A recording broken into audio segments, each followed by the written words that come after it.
అందరికీ నమస్కారం. ఇవాళ ఒక అన్ఫార్చునేట్ ఇన్సిడెంట్ జరిగింది. ఇవాళ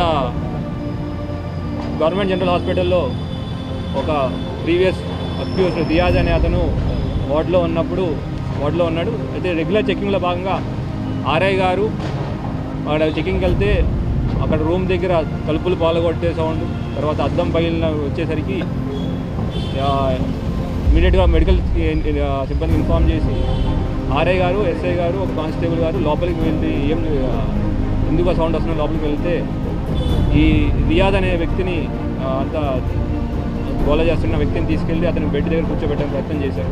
కూర్చోబెట్టే ప్రయత్నంలో కానిస్టేబుల్ గారి దగ్గర ఉన్న తుపాకీని లాక్కుని ఈ రియాజ్ ట్రిగ్గర్ ఒత్తడం మొదలుపెట్టాడు.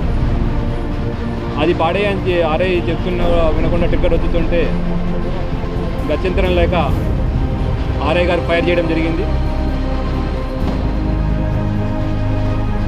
అక్కడి నుంచి అంత ఫైర్ చేయడం బుల్లెట్ ఇంజురీస్తో రియాజ్ ఆడ కింద పడిపోయాడు.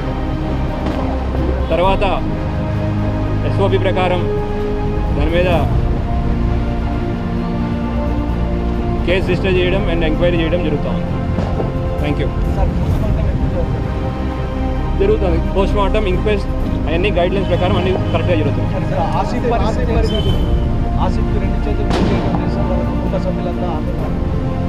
ఆసిఫ్ని మల్లారెడ్డి హాస్పిటల్ హైదరాబాద్లో ట్రీట్మెంట్ జరుగుతూ ఉంది. వాళ్ళ మార్నింగే 11:30కి ఆపరేషన్ జరిగింది. ఇంకొక సంవత్సరం పట్టేదాకా అతనికి అంతా సెట్ అవ్వడానికి సంవత్సరం దాకా పట్టేది. ఇది మిగతా వీళ్ళ డీటెయిల్డ్ ఇన్వెస్టిగేషన్ మళ్ళీ ఒకసారి 2 రోజులు మళ్ళీ పెట్టుకుంటాం. అవన్నీ ఇన్వెస్టిగేషన్లో తెలుస్తాయి, చెప్పడానికి లేదు. థ్యాంక్ యూ అండి.